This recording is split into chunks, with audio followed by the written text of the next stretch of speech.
এদিকে প্রধান উপদেষ্টা ডক্টর মোহাম্মদ ইউনূস জাপানের সাবেক প্রধানমন্ত্রী তারো আসোর সঙ্গে বৈঠকে জানিয়েছেন, পরিস্থিতি যাই হোক না কেন আগামী বছরের জুনের মধ্যেই নির্বাচন হবে।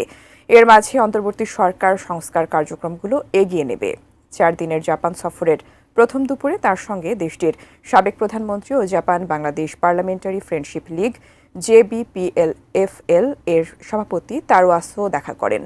প্রধান উপদেষ্টা প্রেস উইং জানিয়েছে, বাংলাদেশকে রাজনৈতিক স্থিতিশীলতার দিকে এগিয়ে নেওয়ার জন্য ডক্টর ইউনূসকে ধন্যবাদ জানিয়ে তারো আসো বলেছেন, সুষ্ঠু গণতান্ত্রিক উত্তরণের জন্য সাধারণ নির্বাচনের প্রয়োজন। অধ্যাপক ইউনূস জানান, সংস্কার, হত্যাকারীদের বিচার এবং সাধারণ নির্বাচনের ওপর জোর দিচ্ছেন তারা।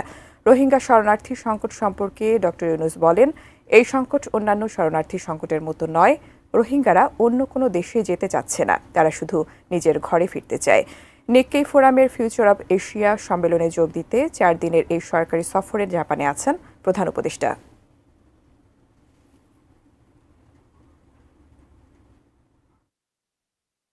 প্রফেসর ইউনূস জানিয়েছেন যে ইলেকশন ডিসেম্বর থেকে জুনের মধ্যে হবে। উনি বলেছেন যে তার গভর্নমেন্ট অলরেডি বিভিন্ন এরিয়াতে সিরিজ আকারে রিফর্ম করছেন এবং রিফর্মের অলরেডি আমরা কিছু ফল পাচ্ছি। বিশেষ করে ইকোনমিক ফ্রন্টে আপনারা দেখেছেন যে অনেকগুলো কাজ হয়েছে। আমাদের যে 3-4-5 বিলিয়ন ডলারের মতো যে ঋণ হয়েছিল, যেই টাকাটা শেখ হাসিনা না দিয়েই পালিয়ে গিয়েছিলেন, অলমোস্ট পুরোটুকু, কিছুটা বাকি আছে, পুরোটাই দেওয়া হয়ে গেছে।